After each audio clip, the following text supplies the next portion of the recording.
Good afternoon, everybody. My name is Fanny Duckert. I'm the Dean of the Faculty of Social Sciences, and I have the pleasure of introducing today's Global Citizen Lecture. And we know that scarcely a week goes by without some new reports in media on mental health problems among children who experience environmental risk. Bad things do and can happen. However, there's a huge heterogeneity in children's responses to all kinds of stress and adversity. Psychological resilience refers to good developmental outcomes despite exposure to adversity. And we know that children respond differently to kinds of stress and adversity. Some suffer greatly, others seem relatively little affected. Again, others seem to benefit from their negative experiences. And how can protective factors be identified and utilized to facilitate optimal child development and resilience?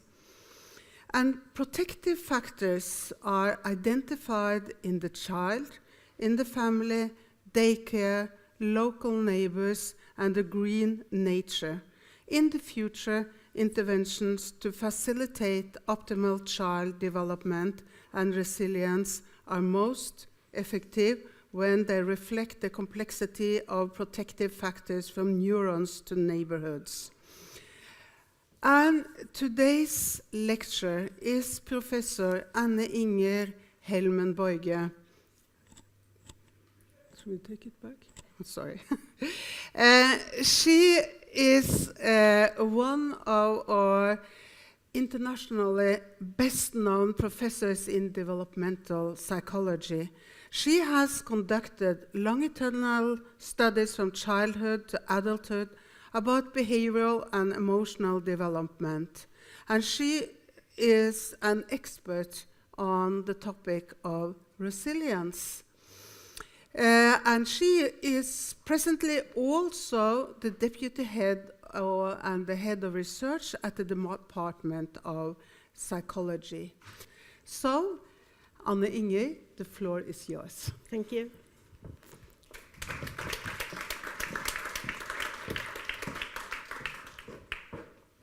Protective factors against mental health problems in children. A modern perspective. Scarcely 1 week passes by without media reporting on children's mental health problems, stress, and adversity. But we do not hear much about protective factors and resilience. Today, I will focus on positive outcomes in those children exposed to adverse conditions. We have recently experienced a national resilience development with protective factors. After the 22nd of July 2011, Hillary Clinton said to Jonas Gahr Støre, "Norway is a resilient country."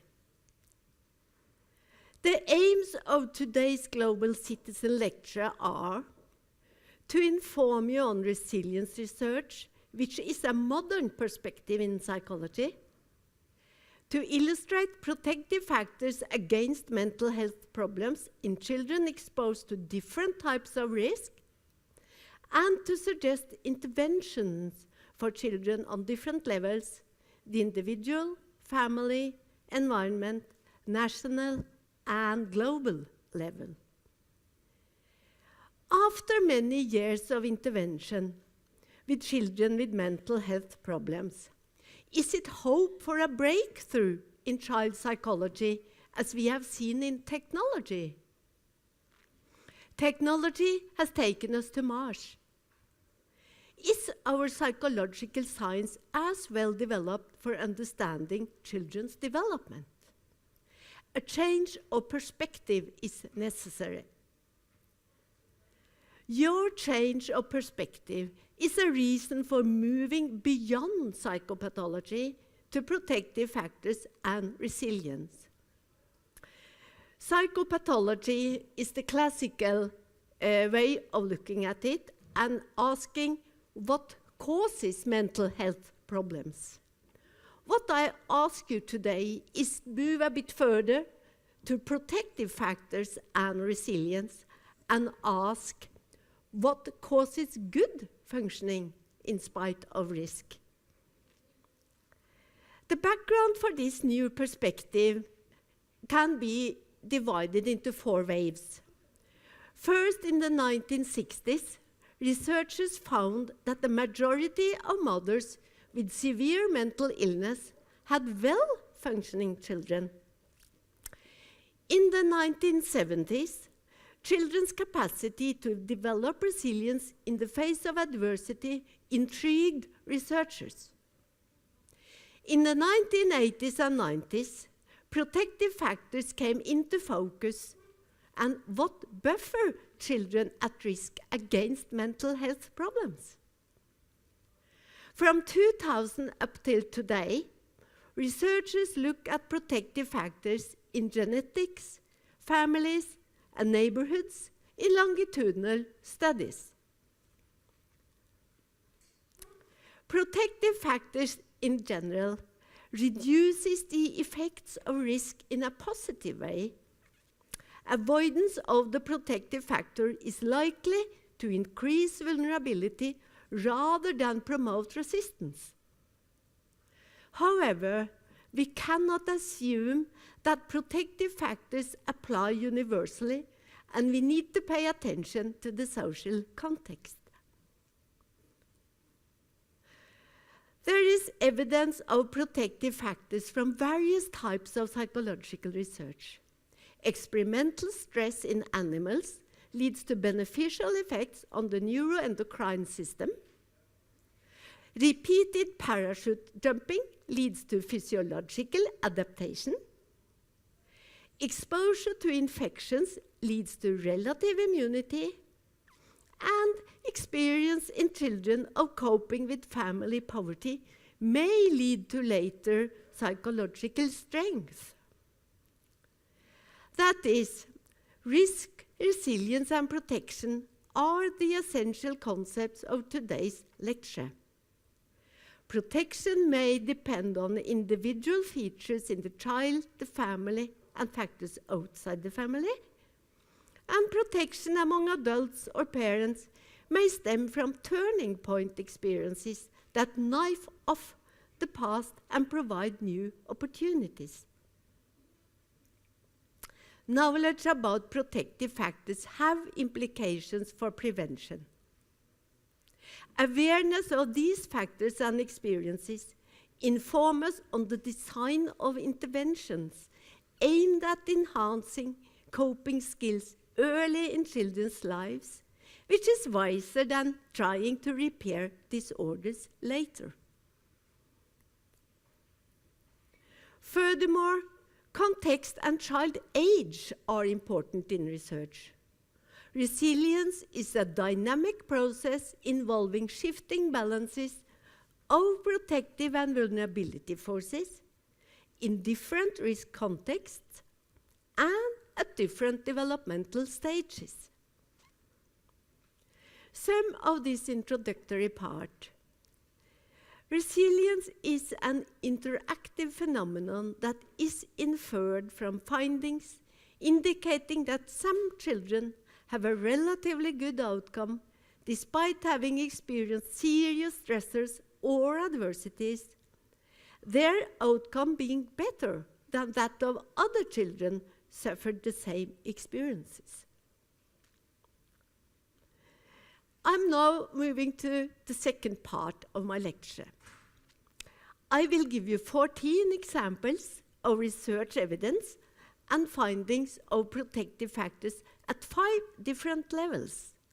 First, the global level. Second, the national. Third, the environmental and neighborhood. 4, the family level. And last, the individual genetic and neurons level. The global level, let's start. I give you 4 examples. Malala, Stockholm Resilience Center, Bill Gates, and the University of Oslo, the Lancet University of Oslo Commission. Malala is a resilient girl with global impact. In spite of what she has experienced, she says she's strengthened, has sustained and established a positive self-image, and protective factors have come into functions. But we do not know which ones or how, but she illustrates how turning points are central in resilience research, and her story is a good outcome in spite of a dramatic experience. Resilience is applied globally, and Stockholm has a resilience center which advances research on the governance of social ecological systems with a special emphasis on resilience, the ability to deal with change and continue to develop. This is a public policy perspective and not necessarily a psychological perspective. And that is because the concept of resilience is used globally in many disciplines. For example, in botany, Asplenium resiliens is a rare plant in Indiana on moist, exposed rock. Bill Gates has a global perspective, and I cite Bill Gates from Time magazine in September this year. Before the Millennium Development Goals, there were no global consensus on the biggest problem in human development. Rich countries gave aid to poor ones, but without shared goals or a common way to measure progress, they often worked at odds with one another.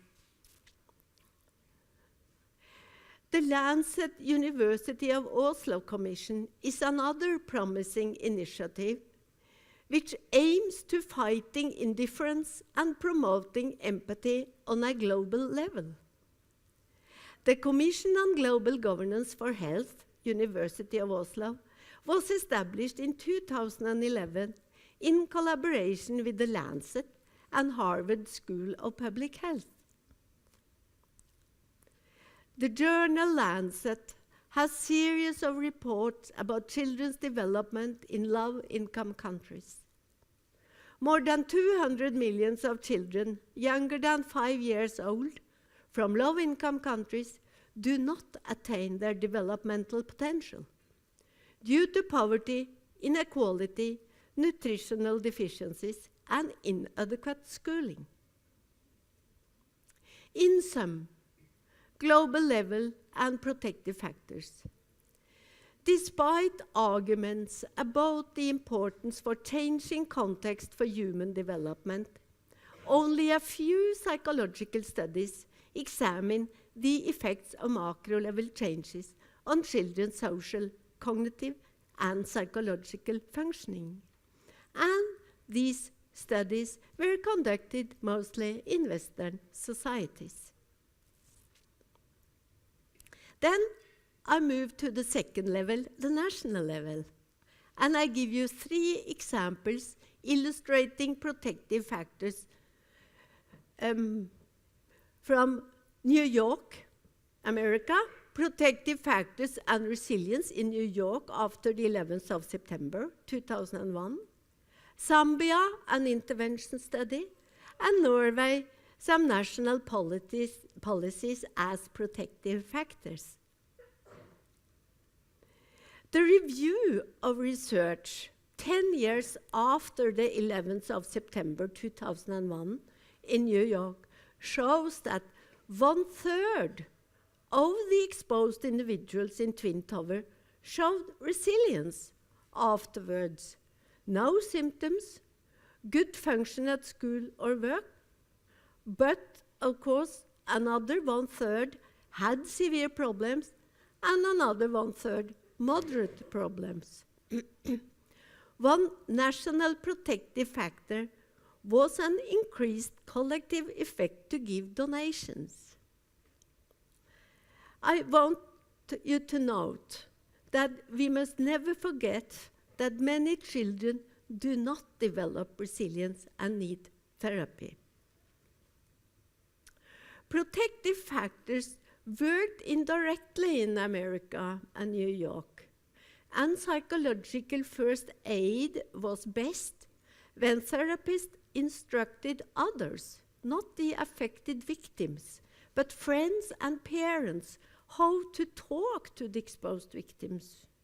And post-traumatic growth was found when parents improved ability to listen to the child, and children reformulated their experiences, and families regaining normal daily activities, which protected against mental health problems in the children and youth. Then to Zambia. An intervention study trying to improving cognitive abilities in 4,900 children. In Zambia, children had low energy and concentration due to immense poverty.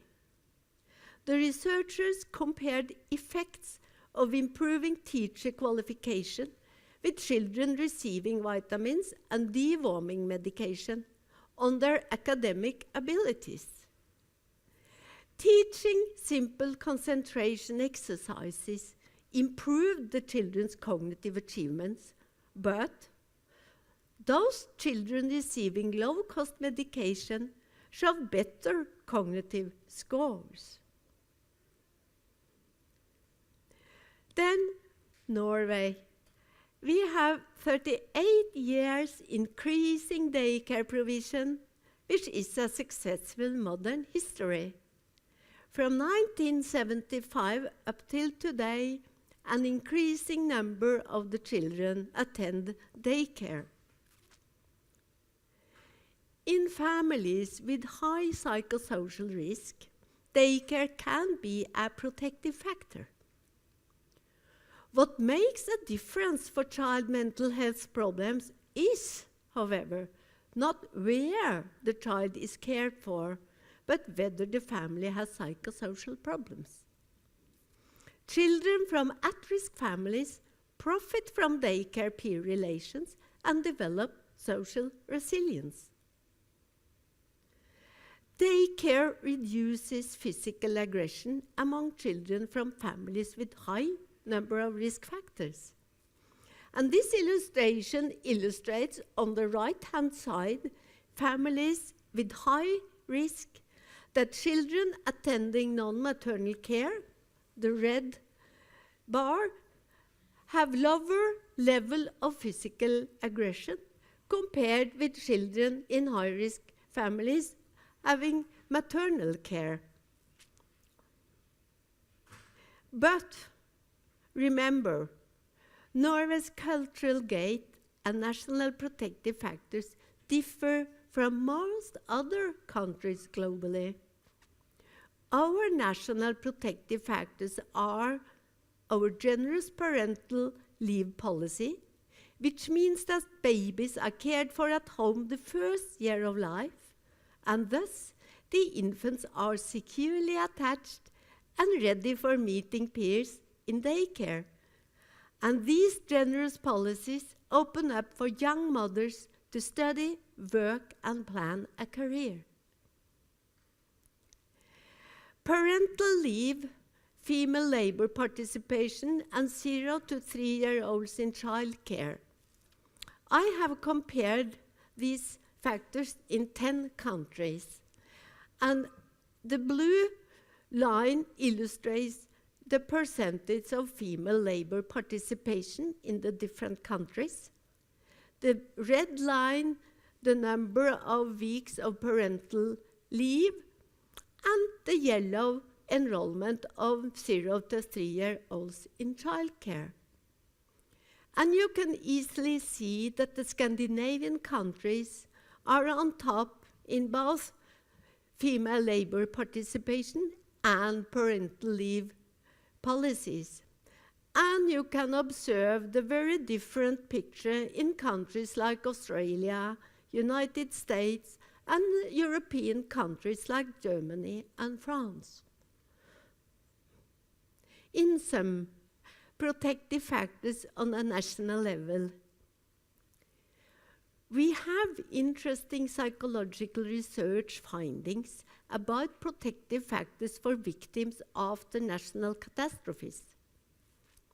But we have many lessons to learn about protective factors in the developing world.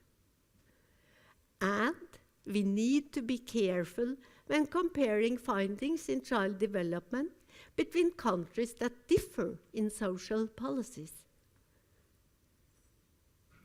Then I come to the third, environment, neighborhood level, and I give you two examples.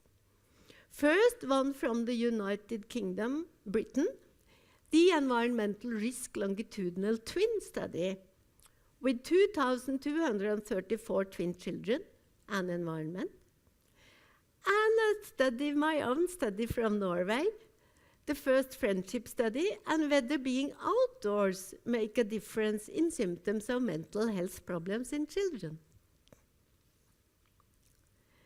The Neurons to Neighborhood study is part of this ERISC study, and it is about how to understand development of mental problems in children, especially crime. Modern researchers expand from genetics to child and family characteristics and include the physical environment and, for example, use modern techniques like Google Maps. From neurons to neighborhoods, physical environment research using Google Street View. And this is a collaboration between criminologists, sociologists, and psychologists inspired by research in Chicago. And they want to see the association between the genetics of the children growing up here, the family, neighborhood, and the physical surroundings. Protective factors were found, but only in deprived neighborhoods. Protective factors against crime was found in social collective efficiency among neighbors in deprived areas, who were willing to do the best for their children for a collective profit. And this led to a decline in antisocial behavior in children at time of school entry, but only in deprived neighborhoods. The Norwegian study I conducted was called The Matter of the First Friendship, How Friendships Protect At-Risk Children in Group Childcare from Developing Psychological Problems. It is a collaboration between the University of Oslo and colleagues in Canada, Australia, and Switzerland. This is a picture with one of the child interviews, which is maybe the best of this study, that we totally conducted 2,000 individual child interviews across these 4 years. The Matter of the First Friendship study is a longitudinal cohort study with 579 children in group childcare, divided in 33 centers, with a 64% participation rate, 4 data collections from 2006 to 2009, annual questionnaires to parents and teachers, and annual child interviews face-to-face, 20 minutes about friendships, popularity, pro-social, anti-social behavior, theory of mind, social expectation, cognitive attention, and digital span. All types of centers were represented: outdoor, farm, family, large centers, small centers, private and public centers. This is an illustration where Professor Mara Brengen from Quebec University, freezing, was visiting Norway and the Bluebell Outdoor Center. We have, for example, studied whether green environments affect children's mental health. Compared with conventional daycare centers, attending outdoors was linked to less ADHD symptoms over years, according to teacher reports. This result was not affected by confounders like gender, family socioeconomic status, or earlier level of ADHD symptoms. Why can outdoors be a protective factor? Children at outdoor daycare centers have less conflicts, larger space, more individual adaptations, freedom to choose type of play, lots of time, calmness, and very little noise. Symptoms are reduced also due to protective factors such as staff with high-quality qualifications and the children's options for influencing their own activities. The attention restoration theory takes us from environment to neurons. Green outdoor environment improves the children's attention and concentration. Neurological theory indicates that mechanisms in the brain working on reducing effects of stress can restore and rebuild while being outdoors. We also find other types of environments as protective factors. Children reared on farms are less likely to get asthma because of the endotoxins to which they are exposed, and marked hygiene increases the risk. In sum, environment and neighborhood protective factors. Researchers need to ask why and how children's trajectories lurch towards or flex away from mental health problems. Because of the gene and environment interaction, it will be necessary to combine psychosocial and biological research strategies in future research. Then I come to the fourth level, the family level, and I have two examples. One, Emmy Werner from USA, and one another example from the British E-risk study. Emmy Werner is a classical figure in resilience research, and she started in the 1950s to study protective factors in children whom she followed from birth to 42 years of age. I will give you one example from her research about alcohol as a family risk and protective factors against mental problems in the children. The study she conducted at Hawaii in the USA. 59% of children in these risk families developed well. Protective factors were, for example, their belief in own coping, determination to live a better life than their parents, an uncritical grandmother, and their parents avoiding quarreling during their first years of life.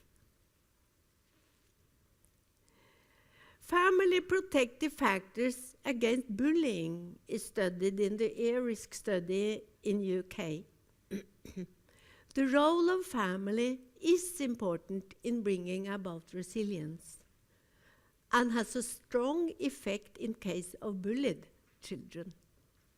The twin design detected an environmental mediated effect because within the monozygote pairs, the twin who received more maternal warmth had fewer behavioral problems. Family protective processes are maternal warmth, sibling warmth, and a positive atmosphere, which are significantly protective against the effects for bullying on emotional behavioral disturbances in 10 to 12-year-olds.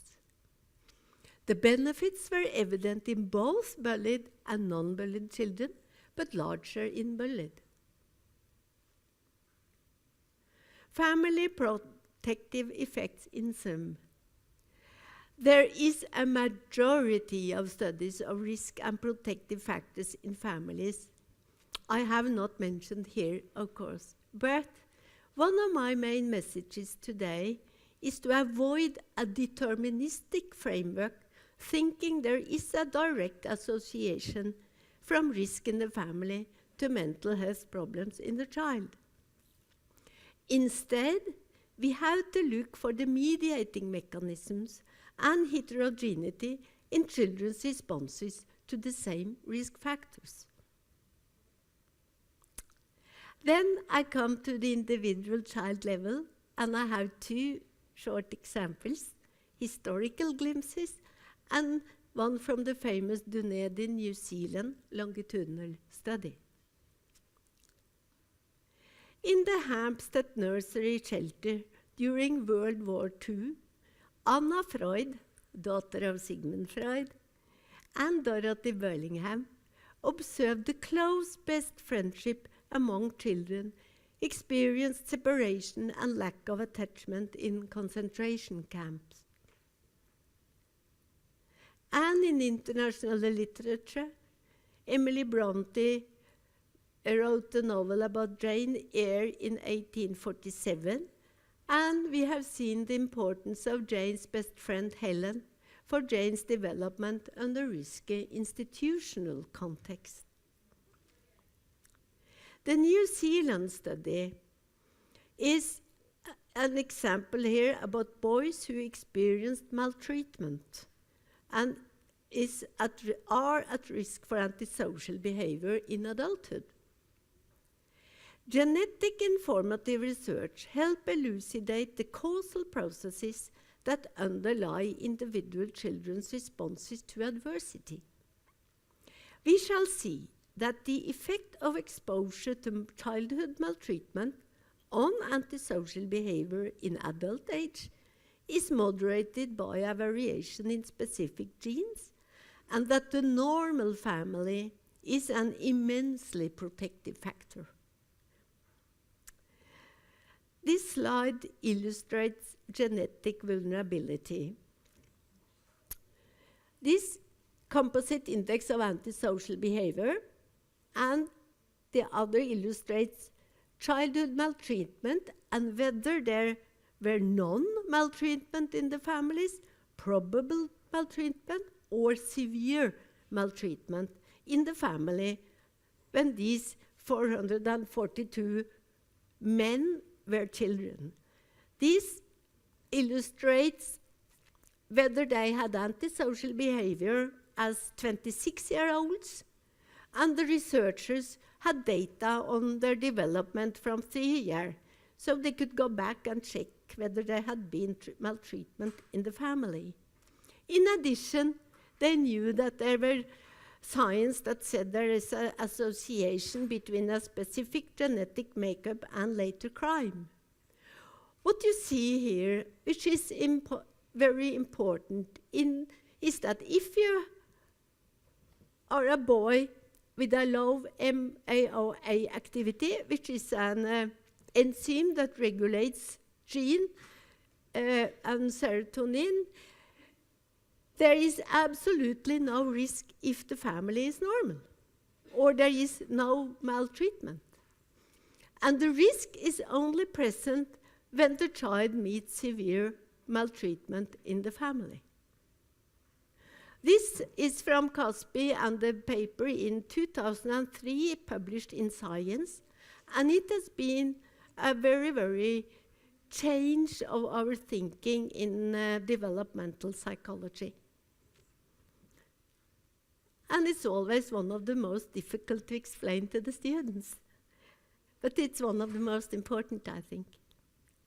Antisocial behavior as a function of MAOA activity and a childhood history of maltreatment.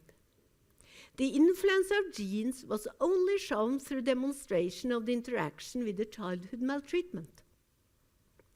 The starting point is variation in response to childhood maltreatment in antisocial outcome according to moderation of the allelic variation in the gene that regulate MAOA activity. And there were no main effect of genes, but the big effect came from the interaction with the environment. In some genetic protective factors from 1955 up till today, nature gives the unborn and newborn a certain physiological resilience, they wrote in Pediatrics in 1955. And today, strengthen and praise the normal families, and do not forget that all children are vulnerable, is a main message. Vantage sensitivity is a new concept that indicates that we also should pay attention to children under normal family development. I have tried to illustrate this here. Don't oversee resilient or vulnerable normal children. Today, I have focused on the resilient children who are exposed to high risk but show good functioning, which is quite different than the classical view, which is to focus on the maladapted children under high risk and bad functioning. What has become very essential the last year is to include the vulnerable group, which is children with low risk, but still maybe show bad functioning. And these should neither be overlooked, nor the resilient ones. So, summing up part 2, and all the 14 examples of protective factors at the 5 levels, focus on the heterogeneity in children's responses to all types of environmental hazards. Continue to give children therapy, because not all children profit from protective processes. Examine why some children cope with adversities under different social contexts. So, I'm coming to the last part and the conclusions. And I've tried to focus on interventions, global, national, environmental, in the family and the individual child. It had to be an economist who got the Nobel Prize for a sort of a psychological topic. James Helmen, a Nobel laureate in economic sciences, 2000, and his global view is quite interesting. The real question is how to use the available funds wisely. And the best evidence supports the policy prescription: invest in the very young. Return to a unit dollar invested at different ages is an important question, Helmen said. And Helmen's perspective was the one from the beginning of life. Assuming $1 initially invested at each ages, preschool, school, and post-school. And which investment do you think gives the highest benefit? What do you think? Preschool. You have read it. No? You're right. The rates of return to human capital investment is, as you see here, extremely higher when you invest in the preschool compared to post-school.